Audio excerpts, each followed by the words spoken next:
Sherlock Holmes em A Liga dos Cabeças Vermelhas, escrito por Sir Arthur Conan Doyle. A Liga dos Cabeças Vermelhas. Um dia, no outono do ano passado, ao fazer uma visita a meu amigo Mr. Sherlock Holmes, encontrei-o entretido numa conversa com um cavalheiro de certa idade, muito gordo, rosto vermelho e uma cabeleira cor de fogo. Pedindo desculpa pela intromissão, já me retirava quando Holmes me puxou abruptamente para a sala e fechou a porta atrás de mim. "Não poderia ter chegado em melhor hora, meu caro Watson", disse cordialmente. "Receei que estivesse culpado." "De fato estou, e muito." "Nesse caso posso esperar na outra sala." "De maneira alguma. Mr. Wilson, esse cavalheiro tem sido meu assistente e colaborador em muitos dos meus cabos mais bem-sucedidos. Não tenho dúvidas de que me será de grande valia também no seu." O gordo cavalheiro soergueu-se ligeiramente e fez um cumprimento de cabeça, lançando-me uma olhadela inquisitiva, com seus olhinhos empapuçados. "Acomode-se no canapé", disse-me Holmes, voltando a refestelar em sua poltrona e unindo as pontas dos dedos, como era seu costume quando imerso em reflexão. "Sei, meu caro Watson, que você partilha do meu gosto por tudo que é extravagante, que escapa das convenções e da pasmaceira do dia a dia." Mostrou seu gosto por essas coisas com o entusiasmo com que se dispôs a relatar e, se me permite dizê-lo, a embelezar um pouco tanto de minhas pequenas aventuras. Seus casos realmente foram do maior interesse para mim. Talvez lembre que comentei outro dia, pouco antes de enfrentarmos aquele problema muito simples apresentado por Miss Mary Sutherland, que se quisermos encontrar efeitos estranhos e combinações extraordinárias, devemos procurar na própria vida, que vai sempre muito mais longe do que qualquer esforço da imaginação. Uma proposição que tomei a liberdade de pôr em dúvida. "De fato, doutor, mas terá de acabar concordando comigo, pois do contrário continuarei impingindo fato sobre fato, até que sua razão desabe sob o peso deles e reconheça que estou certo." "Pois bem, Mr. James Wilson aqui teve a bondade de recorrer a mim esta manhã e iniciar uma narrativa que promete ser das mais singulares que ouço nos últimos tempos. Você já me ouviu observar que as coisas mais estranhas e insólitas estão muitas vezes associadas não aos maiores, mas aos menores crimes, e às vezes mesmo há casos que há margem para se duvidar se algum crime propriamente dito foi cometido. Pelo que ouvi até agora, não me é possível dizer se o presente caso configura ou não um crime, mas o curso dos acontecimentos está sem dúvida entre os mais incomuns de que já tive notícia. Talvez pudesse fazer a grande gentileza, Mr. Wilson, de recomeçar sua narrativa. Peço-o não apenas porque meu amigo, o Dr. Watson, não ouviu o início, mas também porque a natureza peculiar da história deixa-me ansioso por ouvir dos seus lábios todos os detalhes possíveis." Em regra, depois de ouvir uma ligeira indicação dos cursos dos eventos, sou capaz de me orientar com base nos milhares de outros casos semelhantes que me ocorrem à memória. Na presente situação, porém, sou obrigado a admitir em sã consciência que os fatos parecem inauditos. O corpulento cliente estufou o peito, revelando uma ponta de orgulho, e puxou do bolso interno do paletó um jornal sujo e amassado. Enquanto ele passava os olhos pela coluna de anúncios, a cabeça espichada e o jornal alisado sobre os joelhos, dei-lhe uma boa espiada, esforçando-me por detectar ao estilo de meu companheiro os indícios que seu traje ou sua aparência poderiam conter. Mas minha inspeção não me revelou grande coisa. Nosso visitante tinha todas as características do comerciante britânico banal e mediano. Era gordo, presunçoso e bronco. Usava calças bem largas de lã cinza quadriculada, uma sobrecasaca preta cuja limpeza lhe deixava a desejar, desabotoada, e um colete pardacento sobre o qual brilhava uma grossa corrente Albert, de latão, de que pendia, como um berloque, uma peça de metal quadrada e furada. Em cima de uma cadeira, a seu lado, via-se um desbotado sobretudo marrom, a gola de veludo amassada. No conjunto, por mais que eu olhasse, nada havia de notável no homem, exceto seu cabelo de um ruivo chamejante e uma expressão de extrema consternação e contrariedade estampada no rosto. O olhar arguto de Sherlock Holmes percebeu rapidamente do que eu me ocupava, e sacudindo a cabeça com um sorriso ao notar meu exame atento, comentou: "Além das evidências de que ele trabalhou como operário em alguma época, cheira a rapé É maçom, esteve na China e tem escrito muito ultimamente. Não consigo deduzir mais nada. Mr. James Wilson teve um sobressalto na sua cadeira. Seu dedo indicador estava no jornal, mas os olhos no meu companheiro. Céus! Como ficou sabendo de tudo isso, Mr. Holmes? Perguntou. Como soube, por exemplo, que fui um trabalhador braçal? É a mais perfeita verdade. Comecei como um carpinteiro de navio. Suas mãos, meu caro senhor. A direita é bem maior que a esquerda. Trabalhou com ela e os músculos são mais desenvolvidos. Mas e o rapé e a maçonaria? Não insultarei sua inteligência dizendo-lhe como adivinhei isso, especialmente porque, e na verdade contrariando as severas regras de sua ordem, o senhor usa um alfinete de gravata com arco e compasso. Ah, claro, esqueci-me disso. Mas e a escrita? Que outra coisa poderia indicar esse seu punho direito com uns 12 centímetros tão lustrosos e a manga esquerda poída perto do cotovelo, onde a esfrega na mesa? Bem, e a China? O peixe que tem tatuado logo acima do punho direito só poderia ter sido feito na China. Fiz um pequeno estudo das tatuagens e cheguei mesmo a contribuir para a literatura sobre o assunto. Essa habilidade de pintar escamas de peixe de um cor-de-rosa delicado é inteiramente peculiar à China. Quando, além disso, vejo uma moeda chinesa pendurada na corrente do seu relógio, a questão se torna ainda mais simples. Mr. James Wilson deu uma gargalhada. Vejam só! A princípio pensei que o senhor havia feito algo de extraordinário, mas vejo que, afinal, não foi nada demais. Começo a achar, Watson, disse o Holmes, que cometo um erro ao explicar. Omne ignotum pro magnifico, você sabe, e minha reputação, já modesta, ficará arruinada se eu continuar sendo tão franco. Não consegue encontrar o anúncio, Mr. Wilson? Sim, acabo de achá-lo, respondeu ele, com o dedo grosso e vermelho plantado no meio da coluna. Cá está. Foi com isso que tudo começou. Leia o senhor mesmo, por favor. Peguei o jornal de suas mãos e li. A Liga dos Cabeças Vermelhas. Graças a um legado do falecido Ezekiah Hopkins, de Lebanon, Pensilvânia, Estados Unidos, abriu-se agora mais uma vaga que concede a um membro da Liga o salário de 4 libras por semana por serviços puramente nominais. Todos os homens de cabeça vermelha sadios de corpo e mente e com mais de 21 anos podem se candidatar. Comparecer pessoalmente segunda-feira às 11 horas. Procurar Duncan Ross nos escritórios da Liga em Pope's Court, número 7, Fleet Street. Que diabo significa isto? Exclamei depois de ler 2 vezes o extraordinário anúncio. Holmes riu e remexeu-se na cadeira, como costumava fazer quando de bom humor. Um pouquinho inusitado, não? Disse. E agora, Mr. Wilson, comece da estaca zero e conte-nos tudo a respeito do senhor, e de sua família, e dos efeitos que esse anúncio teve sobre a sua sorte. Mas antes, doutor, repare qual é o jornal e a data. É o Morning Chronicle, de 27 de abril de 1890, exatamente 2 meses atrás. Muito bem. E então, Mr. Wilson? Bem, é como lhe contei, Mr. Sherlock Holmes, disse James Wilson, enxugando a testa. Tem uma pequena loja de penhores em Cobalt Square, perto da City. Não é um negócio muito grande, e nos últimos anos vem dando apenas o necessário para eu sobreviver. Antes eu tinha 2 auxiliares, mas agora mantenho só um e teria muita dificuldade em lhe pagar se ele não se dispusesse a trabalhar por meio salário, no intuito de aprender o negócio. Como se chama esse jovem tão prestativo? Perguntou Holmes. Chama-se Vincent Spaulding, e não é tão jovem assim. Difícil dizer sua idade. Eu não conseguiria encontrar um auxiliar mais inteligente, Mr. Holmes, e sei muito bem que ele poderia estar numa situação melhor e ganhar o dobro do que posso lhe pagar. Mas afinal de contas, se está satisfeito, por que eu lhe meteria ideias na cabeça? Realmente, por quê? Parece ter muita sorte em conseguir um empregado por menos do que o preço de mercado. Não é uma experiência comum entre os empregadores hoje em dia. Tenho a impressão de que seu auxiliar é tão notável quanto esse anúncio. Ah, ele tem seus defeitos também, disse Mr. Wilson.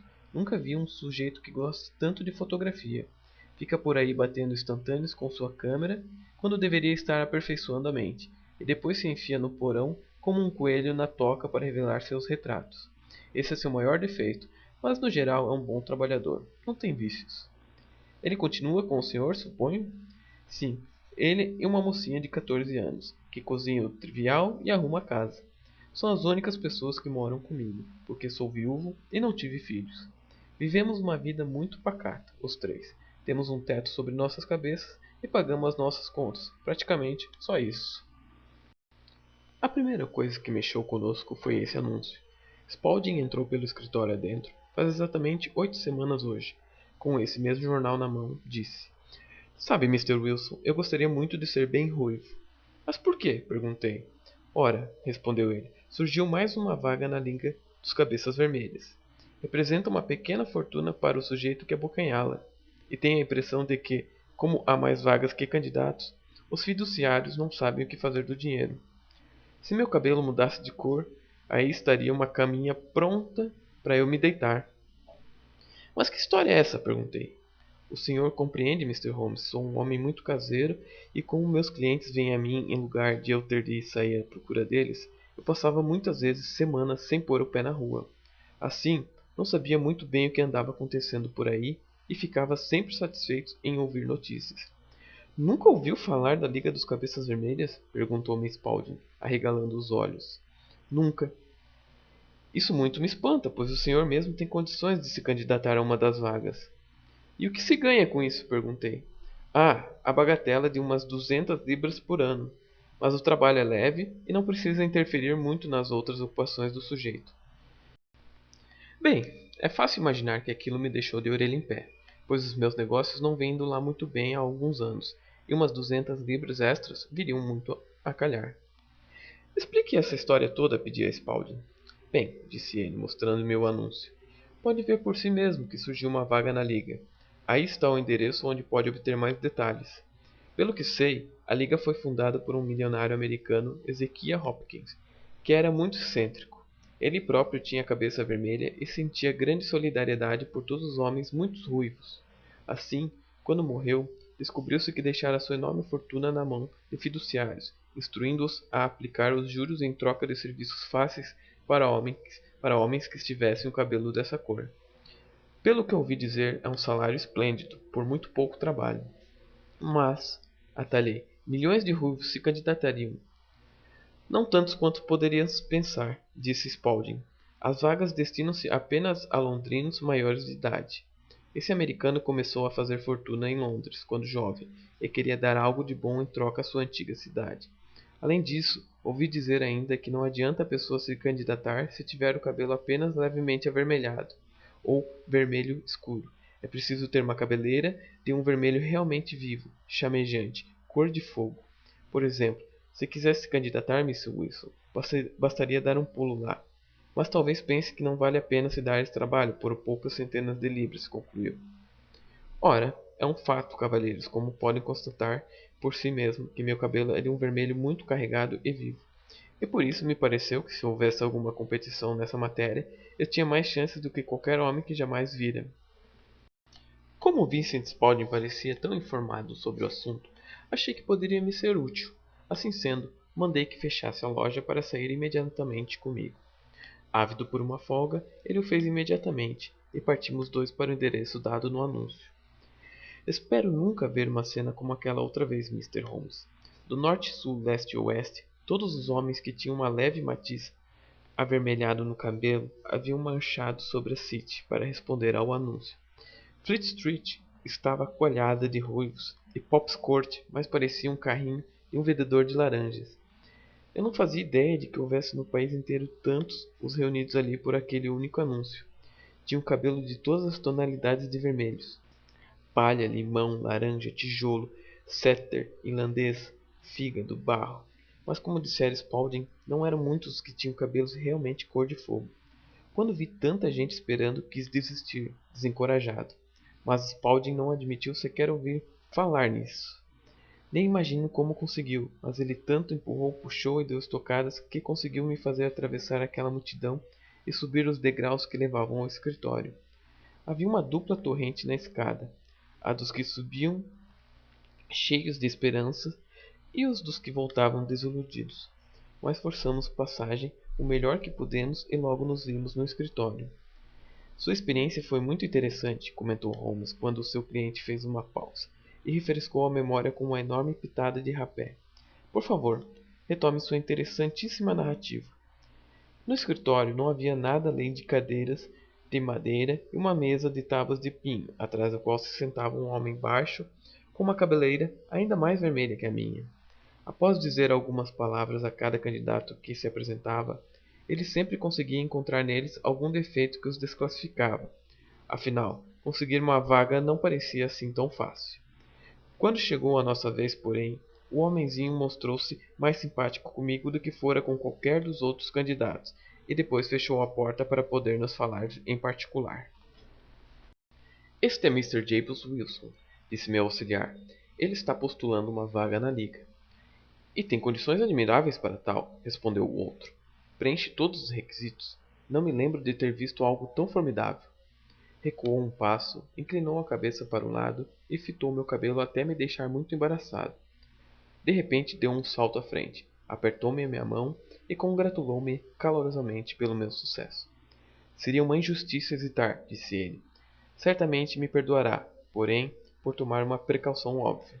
Com essas palavras agarrou meu cabelo com as duas mãos e puxou até eu gritar de dor. Há lágrimas nos seus olhos, disse ao me soltar. Vejo que tudo está como deve ser. Temos de ter cuidado, porque fomos enganados 2 vezes por perucas e uma por tintura. Eu poderia lhes contar histórias sobre cera de sapateiro que os deixariam desgostosos da natureza humana. Foi à janela e gritou a plenos pulmões que a vaga estava preenchida. Um murmúrio de decepção subiu lá de baixo e os candidatos dispersaram-se em diferentes direções até não restar mais uma cabeça vermelha à vista, salvo a minha e a do gerente. Meu nome é Duncan Ross, disse ele. Sou um dos beneficiários do fundo legado por nosso nobre benfeitor. É casado, Mr. Wilson? Tem filhos? Respondi que não. Seu rosto transfigurou-se imediatamente. Meu Deus, disse gravemente, isso é muito sério. Lamento ouvi-lo dizer isso. O fundo destina-se, é claro, tanto à manutenção dos cabeças vermelhas quanto à sua propagação e difusão. É realmente uma lástima que seja solteiro. Fiquei muito decepcionado, Mr. Holmes. Pensei que afinal de contas não conseguiria a vaga, mas depois de refletir alguns minutos ele declarou que estava tudo certo. Se fosse outra pessoa, disse ele, a objeção poderia ser fatal. Mas devemos ser um pouco mais flexíveis em favor de um homem com uma cabeleira como a sua. Quando poderá assumir suas funções? Bem, é um pouco complicado, pois já tenho um negócio, respondi. Ora, não se preocupe com isso, Mr. Wilson, exclamou Vincent Spaulding. Posso tomar conta da loja para o senhor. Qual seria o horário? Perguntei. 10 às 2. O maior movimento numa loja de penhores se dá à tardinha, Mr. Holmes, sobretudo às quintas e sextas à noite, exatamente na véspera do dia do pagamento. Por isso, me seria muito conveniente faturar um pouquinho durante as manhãs. Além disso, eu sabia que meu auxiliar era uma boa pessoa e resolveria os problemas que surgissem. Para mim isso seria muito conveniente, disse eu. E o pagamento? 4 libras por semana. E quanto ao trabalho? É puramente nominal. O que quer dizer com puramente nominal? Bem, terá de permanecer no escritório, ou pelo menos no prédio, durante todo o tempo. Se sair, perde o cargo para sempre. O testamento é muito claro a esse respeito. Estará infringindo as condições se arredar o pé do escritório durante este período. São apenas 4 horas por dia, e eu não pensaria em sair, respondi. Nenhuma desculpa será aceita, explicou Mr. Duncan Ross.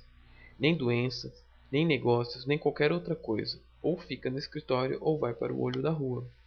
E o trabalho? É copiar a Enciclopédia Britânica. Há um exemplar do primeiro volume naquele armário. O senhor providencia sua própria tinta, penas e mata-borrão. Nós fornecemos esta mesa e esta cadeira. Está pronto para começar amanhã? Sem dúvida. Então adeus, Mr. James Wilson, e permita que eu parabenize mais uma vez pelo importante cargo que teve a sorte de conquistar. Conduziu-me à porta com mesuras, e voltei para casa com o meu auxiliar, sem saber o que dizer ou fazer, não cabendo em mim de contente com a minha sorte.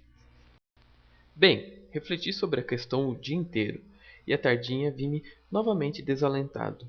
Convencera-me por completo de que toda aquela história devia ser uma grande mistificação ou fraude, embora não pudesse atinar com o seu objetivo.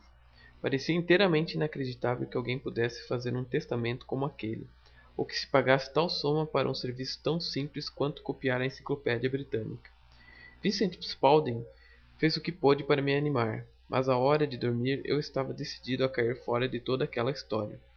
Pela manhã, contudo, decidi que não custava dar uma olhada naquilo. Assim, depois de comprar um vidro de tinta, uma pena e 7 folhas de papel ao maço, parti para Pope's Court. Pois bem, tive a grata surpresa e satisfação de ver que tudo estava tão certo quanto possível. A mesa estava arrumada para mim e Mr. Duncan Ross estava lá para ver se eu realmente iniciava o trabalho. Mostrou-me que devia começar pela letra A, e saiu. Vez por outras, porém, aparecia para ver se tudo corria bem. Às 2 horas desejou-me boa tarde, cumprimentou-me pelo volume de trabalho feito e fechou a porta do escritório quando saí. As coisas continuaram assim dia após dia, Mr. Holmes, e no sábado o gerente entrou e entregou-me 4 soberanos de ouro pelo trabalho da semana. Na semana seguinte, a mesma coisa. Eu chegava todas as manhãs, às 10 horas, e saía todas as tardes, às 2. Pouco a pouco, Mr. Duncan Ross começou a aparecer apenas uma vez pela manhã. Depois de certo tempo, passou a não aparecer mais.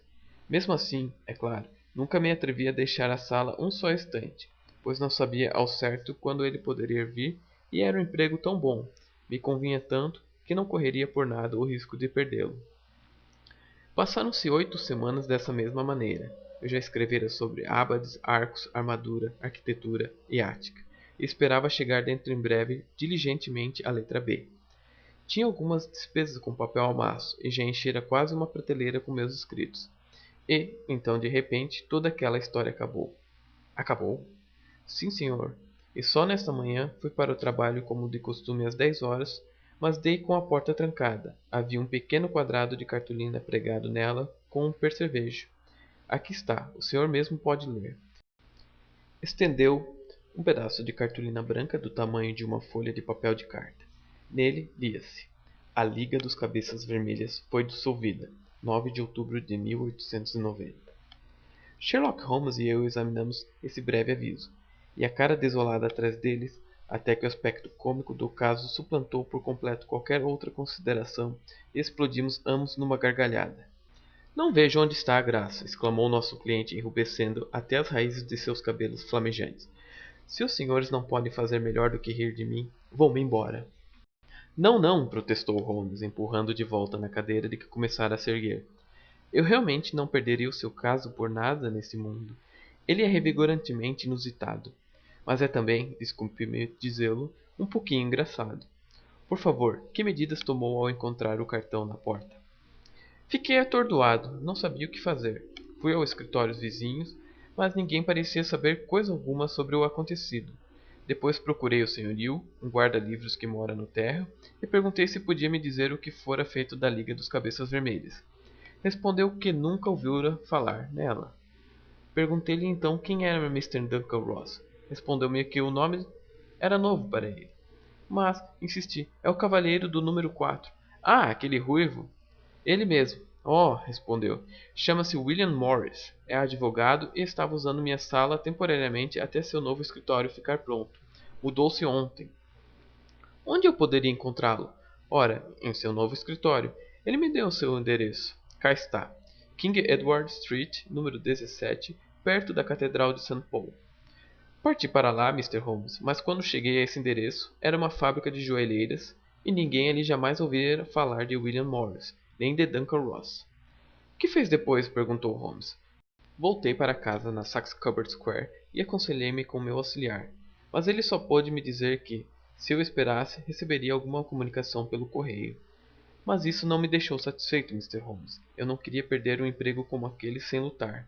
Por isso, como já ouvira falar que o senhor tem a bondade de dar conselhos a gente pobre que deles precisa, vim imediatamente à sua procura. Fez muito bem, disse Holmes. Seu caso é extremamente notável e terei maior prazer em tratar dele. Pelo que me contou, parece-me possível que dele dependam questões muito mais graves do que se pensa à primeira vista. Bastante graves, disse James Wilson. Afinal, perdi 4 libras por semana. No que lhe diz respeito pessoalmente, observou Holmes, não me parece que tenha qualquer motivo de queixa contra essa extraordinária liga. Ao contrário, está, pelo que eu sei, cerca de 30 libras mais rico. Para não falar dos minuciosos conhecimentos que adquiriu sobre todos os assuntos que entram sobre a letra A. Ele não os fizera perder coisa alguma. Não, mas quero descobrir que negócio é esse. Quem são eles e que objetivo tinham com essa brincadeira? Se é que era uma brincadeira, à minha custa. A piada saiu bem cara para eles. Custou-lhe 32 libras. Vamos nos empenhar em esclarecer esses aspectos para o senhor. Mas, antes de mais nada, uma ou duas perguntas, Mr. Wilson. Esse auxiliar que chamou sua atenção para o anúncio, há quanto tempo ele trabalhava com o senhor? Fazia cerca de um mês na época. Como o encontrou? Respondeu a um anúncio. Foi o único candidato? Não, houve uns 10. Por que o escolheu? Porque era jeitoso e me sairia barato. Por metade do salário, na verdade. Certo. Como é ele, esse Vincent Spaulding? Baixo, atarracado, muito esperto, sem barba nem bigode, embora já tenha uns 30 anos. Tem uma mancha branca de ácido na testa. Holmes apareceu, alvoroçado em sua cadeira. É o que pensei, disse. Notou por acaso se tem as orelhas furadas para usar brincos? Sim, disse-me que um cigano as furara quando era criança. Resmungou Holmes, recostando-se na poltrona, imerso em profunda reflexão. Ele continua com o senhor? Sim, estive com ele há pouco. Sua loja foi bem cuidada durante sua ausência? Não tenho do que me queixar, senhor. Nunca houve mesmo muito movimento pela manhã. É o bastante, Mr. Wilson. Terei a satisfação de lhe dar um parecer sobre o assunto em 1 ou 2 dias. Hoje é sábado. Espero que possamos chegar a uma conclusão na segunda-feira. Bem, Watson, disse Holmes, assim que nosso visitante saíra. Que lhe parece tudo isso? Não entendi nada, respondi francamente. Que caso misterioso. Em regra, disse Holmes, quanto mais insólita uma coisa, menos misteriosa se revela depois. Esses crimes banais, sem nada que os distinga, é que são os mais intrigantes, assim como um rosto comum é o de mais difícil identificação. Mas tenho de agir sem demora nesse caso. Que vai fazer? Fumar. Esse é um problema para 3 cachimbos, e peço que não fale comigo durante 50 minutos. Sentou-se com as pernas encolhidas em sua poltrona e joelhos magros erguidos para seu nariz de falcão, e lá ficou, os olhos fechados e o cachimbo de barro preto projetando-se como um bico de uma ave estranha. Eu havia chegado à conclusão de que caíra no sono, e na verdade eu mesmo estava cochilando quando de repente ele pulou do assento com o gesto de quem acaba de tomar uma decisão e pôs o cachimbo sobre o aparador da lareira. Sarasate toca no St. James Hall essa tarde, anunciou. Que acha, Watson? Será que seus pacientes poderiam lhe conceder algumas horas? Não tenho nada para fazer hoje. Minha clientela nunca é muito absorvente. Então ponha o chapéu e vamos. Passarei primeiro pela City e podemos comer alguma coisa a caminho. Vejo que há no programa muita música alemã, que me agrada mais do que a italiana ou a francesa. É introspectiva e quero introspecção. Vamos! Fomos de metrô até Aldersgate e uma breve caminhada levou-nos a Saxe-Coburg Square, cenário da singular história que ouvíramos pela manhã. Era um lugarzinho acanhado de ar pretensioso. 4 fileiras de encardidas casas de tijolos, de 2 andares davam para um pequeno terreno gradeado, em que uma relva de ervas daninhas e algumas moitas de loureiros de jardim murchos lutavam tenazmente contra uma atmosfera enfumaçada e desfavorável. Numa casa de esquina, 3 bolas douradas e uma tabuleta marrom com o nome James Wilson em letras brancas indicavam o local em que nosso cliente ruivo fazia seus negócios. Sherlock Holmes parou diante da casa e, a cabeça inclinada para o lado, os olhos brilhando entre as pálpebras semicerradas, por fim retornou à loja de penhores e, tendo dado 2 ou 3 vigorosas bengaladas na calçada, dirigiu-se à porta e bateu. Foi imediatamente atendido por um rapaz de boa aparência, escainhoado, que o convidou a entrar. Muito obrigado. Desejava apenas perguntar como se vai daqui para Strange. Terceira à direita, quarta à esquerda, respondeu prontamente o auxiliar, fechando a porta. Sujeito esperto, comentou Holmes ao nos afastarmos. Na minha opinião, é o 4º homem mais esperto de Londres. Quanto ao ousadia, tenho minha suspeita de que ocupa o 3º lugar. Já ouvi falar dele antes. É evidente, observei, que o auxiliar de Mr. Wilson tem muita importância nesse mistério da Liga dos Cabeças Vermelhas. Tenho certeza de que você só pediu informação sobre o caminho para poder vê-lo. Não a ele. Para ver o que então? Os joelhos de suas calças. E o que viu? O que esperava? Por que bateu na calçada? Meu caro doutor, esse é um momento de observação, não de conversa. Somos espiões em território inimigo. Já sabemos alguma coisa sobre o Six Cupboard Square. Exploremos agora o terreno atrás dela. A rua em que nos encontramos ao dobrar a esquina da retirada Six Cupboard Square fazia com ela um contraste tão grande quanto a frente de uma pintura com um verso. Era uma das principais artérias que conduziam o tráfego da City para o norte e o oeste. As pistas estavam cheias, com fluxos imensos de veículos nas duas direções, enquanto as calçadas estavam pretas, com enxame apressados de pedestre. Era difícil imaginar, olhando-se para a linha de belas lojas e imponentes sedes de empresas, que elas realmente se confinavam, do outro lado, com a pracinha sem graça e pachorrenta que acabáramos de deixar. Deixe-me ver, disse Holmes, parando na esquina e contemplando a fileira de prédios. Gostaria de memorizar a ordem dos imóveis aqui. Cultivo o hobby de ter um conhecimento preciso de Londres. Ali está Mortimer's, a tabacaria, a lojinha de jornais, a agência de Cupboard do City, a Suburban Bank, o restaurante vegetariano e o depósito. Isso nos leva diretamente ao outro quarteirão. E agora que nosso trabalho está feito, doutor, é hora de nos divertirmos um pouco. Um sanduíche, uma xícara de café e depois direto para o reino do violino, onde tudo é suavidade, delicadeza e harmonia. E não há nenhum cliente ruivo para nos exasperar com suas charadas. Meu amigo era um músico entusiasta, sendo ele mesmo não apenas um executante capaz como um compositor de méritos poucos comum. Passou a tarde sentado bem perto do palco, na mais perfeita felicidade, movendo os dedos longos e finos ao compasso da música, enquanto um doce sorriso lhe pairava nos lábios, e seus olhos lânguidos, sonhadores, eram tão diferentes quanto se pode imaginar dos de Holmes, o cão de caça, Holmes, o agente criminal implacável, arguto e certeiro. Em seu caráter singular, a natureza dual afirmava-se alternadamente. Sua exatidão e astúcia extremas representavam, como tantas vezes me pareceu, uma reação ao espírito poético e contemplativo que ocasionalmente predominava nele. A oscilação de sua natureza levava-o do extremo langor à energia devoradora, e, como eu bem sabia, ele nunca era tão temível como depois de passar dias a fio refestelado em sua poltrona, entre suas improvisações e edições em gótico. Era então que a ânsia da caça tomava conta dele subitamente e sua brilhante capacidade de raciocínio elevava-se ao nível da intuição, fazendo, por fim, com que os que não conheciam seu método olhassem de esguelha, como a de um homem cujo conhecimento. Naquela tarde, ao vê-lo tão elevado pela música St. James Hall, senti que maus momentos poderiam estar chegando para aqueles que se armara para caçar. Com certeza quero voltar para casa, doutor, observou quando saímos. Sim, não seria mal. Quanto a mim, tenho providências a tomar que me ocuparão por algumas horas. Esse negócio da Cupboard Square é grave. Grave por quê? Um crime considerável está sendo arquitetado. Tenho todas as razões para acreditar que teremos tempo de evitá-lo, mas o fato de hoje ser sábado complica bastante as coisas. Precisarei de sua ajuda esta noite. A que horas? Basta chegar às 10. Estarei em Baker Street às 10. Ótimo. E ouça, doutor, pode haver algum pequeno perigo. Portanto, tenha bondade de pôr seu revólver do exército no bolso. Fez um aceno, girou sobre os calcanhares e desapareceu num instante no meio da multidão.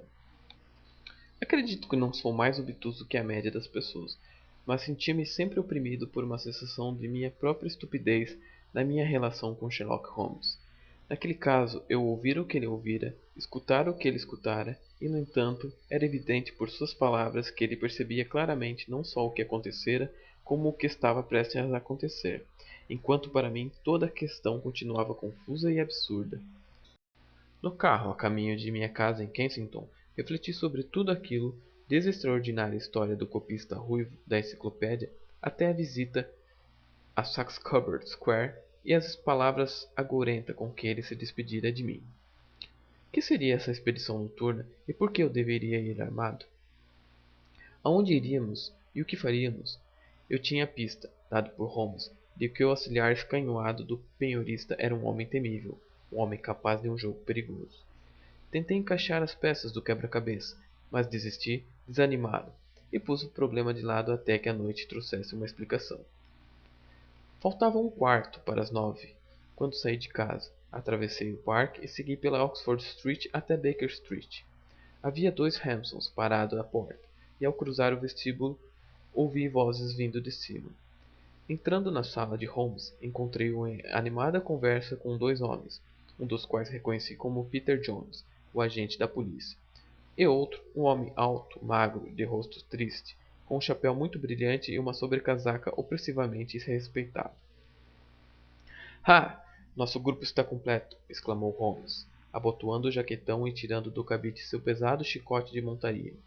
"Watson, creio que conhece Mr. Jones da Scotland Yard, não?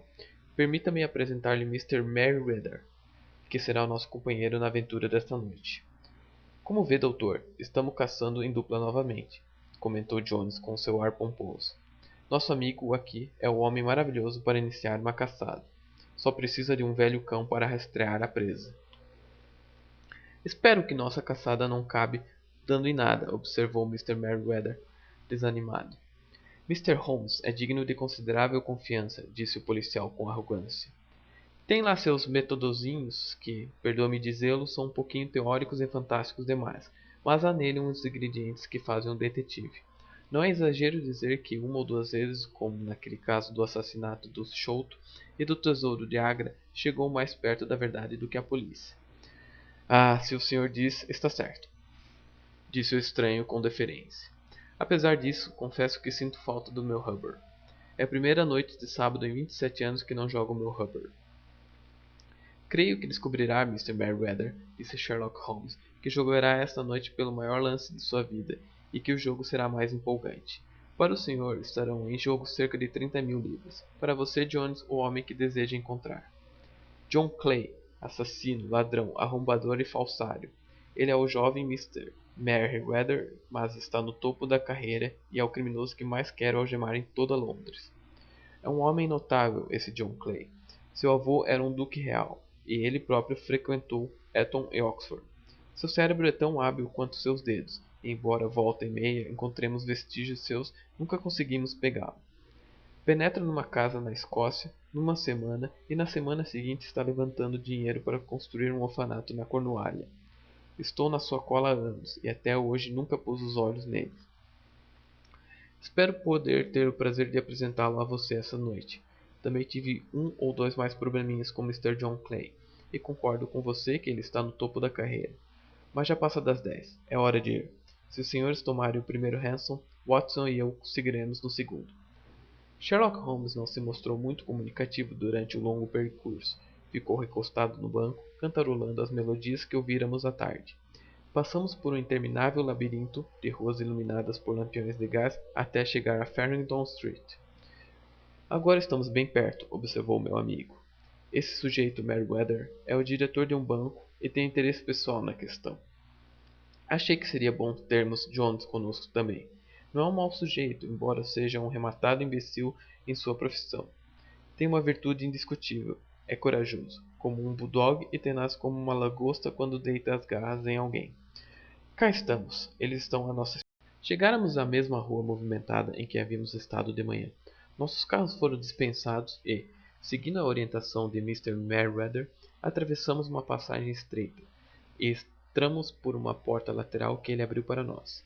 Lá dentro havia um pequeno corredor que terminava num portão de ferro maciço, que também foi aberto. Dava para um lanço de degraus de pedra que desciam em caracol e terminavam em outro portão colossal. Mr. Merryweather parou para acender uma lanterna e conduziu-nos por uma passagem escura, cheirando a terra, e, após abrir uma terceira porta, introduziu-nos num enorme porão, ou caixa-forte, em que caixotes e grandes caixas se espalhavam por toda parte. "Os senhores não são muito vulneráveis do alto", comentou Holmes, levantando a lanterna e olhando à sua volta. "Nem de baixo", disse Mr. Merryweather, batendo a bengala sobre as lajes do piso. "Meu Deus, parece completamente oco", exclamou, levantando os olhos espantado. "Devo realmente lhe pedir que seja um pouco menos ruidoso", disse Holmes severamente. "O senhor já pôs em perigo todo o êxito de nossa expedição. Seria muito pedir-lhe que tenha a bondade de se sentar num desses caixotes e não interferir?" O solene Mr. Merryweather empoleirou-se num caixote com uma expressão muito indignada no seu rosto, enquanto Holmes ajoelhava-se no chão e com uma lanterna e uma lente de aumento começava a examinar minuciosamente as fendas entre as lajes. Poucos segundos foram o bastante para satisfazê-lo, Depois se levantou, deu um salto e enfiou a lente no bolso. Temos pelo menos 1 hora pela frente, observou, porque eles dificilmente poderão dar qualquer passo antes que o nosso bom penhorista esteja com certeza na cama. A partir de então não perderão 1 minuto, pois, quanto mais cedo fizerem o seu trabalho, mais tempo terão para fugir. Estamos agora, doutor, como sem dúvida já adivinhou, no cofre forte da agência da City, de um dos principais bancos de Londres. Mr. Merryweather, que é o presidente do conselho diretor, lhe explicará que há razões para que os mais ousados criminosos de Londres tenham considerável interesse por este porão neste momento. É o nosso ouro francês, murmurou o diretor. Recebemos vários avisos de que poderiam tentar roubá-lo. O ouro francês dos senhores? Isso mesmo. Há alguns meses tivemos a oportunidade de reforçar nossas reservas, e para esse propósito tomamos emprestado 30.000 napoleões do Banco da França. Transpirou que não tivemos a ocasião de desencaixotar o dinheiro, e que ele continua em nosso porão. O caixote em que estou sentado contém 2.000 napoleões empacotados entre camadas de lâminas de chumbo. Nossa reserva de barras de ouro é nesse momento muito maior que a mantida usualmente numa única agência, e isso tem inspirado receios a nossos diretores. Receios plenamente justificados, observou Holmes, mas chegou o momento de preparar a execução de nosso pequeno plano. Espero que dentro de 1 hora esteja tudo concluído. Enquanto isso, Mr. Merryweather, temos de fechar o obturador daquela lanterna. E ficar no escuro? Lamento, senhor. Trouxe um baralho no bolso. Pensei que, como estaríamos numa partie carré, poderemos, afinal de contas, ter a sua partida de rubber. Mas vejo que os preparativos do inimigo estão tão adiantados que não podemos nos arriscar a acender nenhuma luz.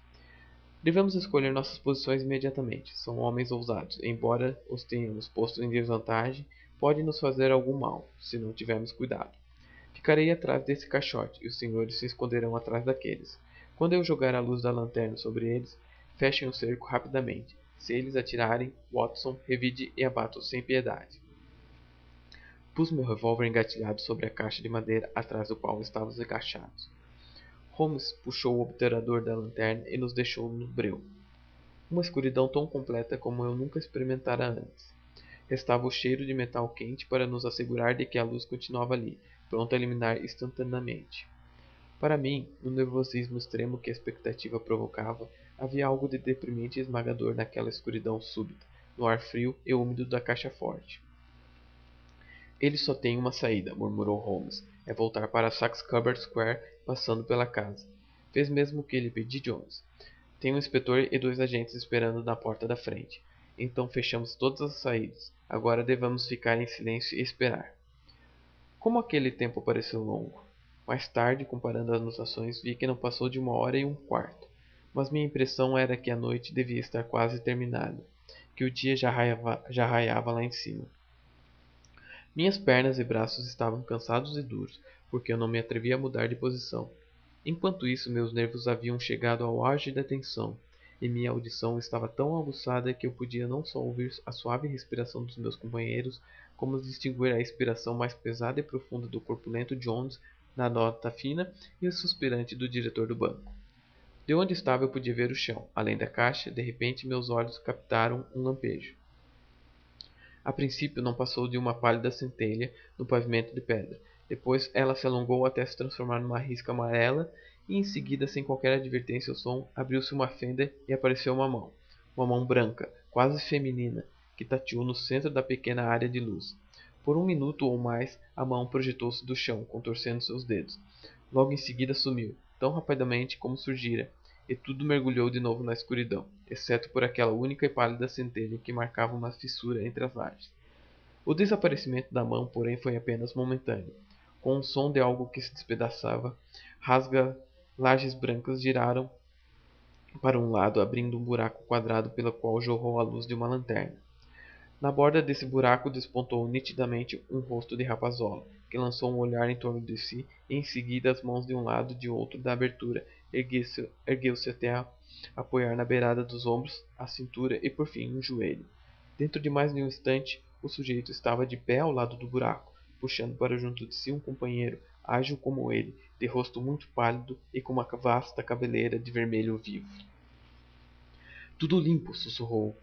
Está com a talhadeira e os sacos? Meu Deus, pule, Art, pule que estou frito. Sherlock Holmes havia saltado e agarrado o intruso pelo colarinho. O outro mergulhou buraco abaixo. Eu ouvi um som de pano se rasgando quando Jones lhe agarrou a roupa. A luz incidiu do cano de revólver, mas o chicote de montaria de Holmes desceu sobre o punho do homem e a pistola tiniu sobre o chão de pedra.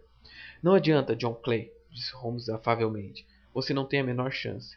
Estou vendo, respondeu o outro com suprema serenidade. Creio que meu camarada se safou, embora veja que vocês lhe arrancaram as abas do paletó. Há 3 homens à espera dele na porta, disse Holmes. Ah, verdade? Parece que você fez um serviço completo. Devo cumprimentá-lo. Eu também lhe dou os parabéns, respondeu Holmes. A ideia dos ruivos foi muito original e eficaz. Você verá seu camarada já já, disse Jones. Ele se arrasta por buraco mais rápido que eu. Agora, quieto enquanto fecho as algemas. Peço que não me encoste às suas mãos imundas, disse o preso quando as algemas se fecharam sobre os seus punhos. Talvez não saiba que corre sangue real nas minhas veias. Tenha a bondade também de dizer senhor e por favor ao se dirigir a mim. Como queira, disse Jones, encarando-o e soltando uma risadinha. Bem, poderia Vossa Alteza ter a bondade de subir a escada para que possamos tomar o carro que o conduzirá à delegacia? Assim é melhor, disse John Clay tranquilamente. Após fazer uma profunda reverência para nós 3, retirou-se com toda a calma sob a guarda do detetive. Na verdade, Mr. Holmes, disse Mr. Meadowater, quando saímos do porão atrás dele, não sei como o banco poderia lhe agradecer ou remunerar seus serviços. Não há dúvida que descobriu e frustrou de maneira cabal uma das tentativas mais resolutas de assaltar um banco com que jamais deparei em minha experiência. Eu mesmo tinha 1 ou 2 continhas para acertar com Mr. John Clay, respondeu Holmes. Tive algumas pequenas despesas com esse caso. Espero que o banco me reembolse. Fora isso, porém, sinto-me amplamente recompensado por uma experiência singular sob muitos aspectos e também por ter ouvido a extraordinária narrativa sobre a Liga dos Cabeças Vermelhas. Como vê, Watson, ele explicou nas primeiras horas da manhã, quando tomavam um whisky com soda em Baker Street. Era perfeitamente claro, desde o início, que a única finalidade possível daquela história fantástica da Liga e da cópia da enciclopédia era tirar do caminho nosso não muito brilhante penhorista durante certo número de horas todos os dias. Foi uma manobra curiosa, mas de fato seria difícil sugerir uma melhor. O método foi sem dúvida sugerido à mente engenhosa de Clay, pela cor do cabelo de seu cúmplice. As 4 libras semanais foram a isca destinada a atrair o penhorista. E que significava isso para eles, que estavam jogando por milhares? Publicam um anúncio, um dos escroques arranja um escritório temporário, o outro incita o penhorista a se candidatar e os 2 conseguem assegurar a ausência dele durante todas as manhãs da semana. Desde o instante em que ouviu que o auxiliar aceitara trabalhar por metade do salário, pareceu-me evidentemente que tinha um motivo forte para querer o emprego. Mas como conseguiu adivinhar qual era esse motivo? Se houvesse uma mulher na casa, eu teria suspeitado de um vulgar caso de amor clandestino. Mas isso estava fora de cogitação. O negócio de Wilson era pequeno, e não havia nada em sua casa que pudesse justificar preparativos tão complicados e os gastos que estavam fazendo. Devia, portanto, ser alguma coisa fora da casa. Que poderia ser? Pensei na paixão do auxiliar por fotografia, e em sua mania de desaparecer no porão. O porão. Ali estava a ponta dessa meada embaraçada. Conduzi então investigações sobre o misterioso auxiliar e descobri que tinha pela frente um dos mais frios e ousados criminosos de Londres. Ele estava fazendo alguma coisa no porão, alguma coisa que exigia muitas horas, meses a fio. Que poderia ser? Não conseguia atinar com outra possibilidade a não ser do que tivesse cavando um túnel para algum outro prédio. Eu havia chegado até aí quando fomos visitar a cena dos acontecimentos. Você ficou surpreso ao me ver dar bengaladas no chão. Eu estava verificando se o porão se estendia à frente ou aos fundos da casa. Não era à frente. Em seguida toquei a campainha e, como esperava, o auxiliar atendeu. Tínhamos tido algumas escaramuças, mas nunca nos víramos antes. Mas olhei para o rosto dele. Eram os joelhos que queria ver. Você mesmo deve ter reparado como estavam gastos, amarrotados e sujos. Falavam de todas aquelas horas de escavação. Só restava descobrir a troco de que estavam escavando. Quando ao dobrar a esquina vi que os fundos da City Suburban Bank davam para o prédio do nosso amigo, senti que resolvera meu problema. Depois que você foi para casa, terminado o concerto, fiz uma visita à Scotland Yard e ao presidente do conselho diretor do banco, com as consequências que você viu. Como sabia que é esta noite que fariam a sua tentativa? Bem, o fechamento do escritório da Liga foi sinal de que não se importavam mais com a presença de Mr. Jables Wilson. Em outras palavras, haviam concluído seu turno. Mas era essencial utilizarem-no logo, pois a qualquer momento poderia ser descoberto ou o ouro removido. Sábado seria a ocasião ideal para eles, pois lhe daria 2 dias para fugir. Por todas essas razões eu esperava que o agissem essa noite. Você raciocinou magnificamente, exclamou com sincera admiração. Apesar de ser uma cadeia de fatos tão longas, todos os elos soam convincente. Isso me salvou do ennui, observou Holmes com um bocejo. Mas ai de mim, já o sinto fechando o cerco à minha volta. Minha vida resume-se a um longo esforço para escapar aos lugares comuns da existência. Esses probleminhas me ajudam nisso. Você é um benfeitor da raça humana. Ele deu de ombros. Bem, talvez afinal de contas as coisas tenham uma pequena serventia, observou. L'homme s'extraire le brou s'estou, como escreveu Gustave Flaubert a George Sand.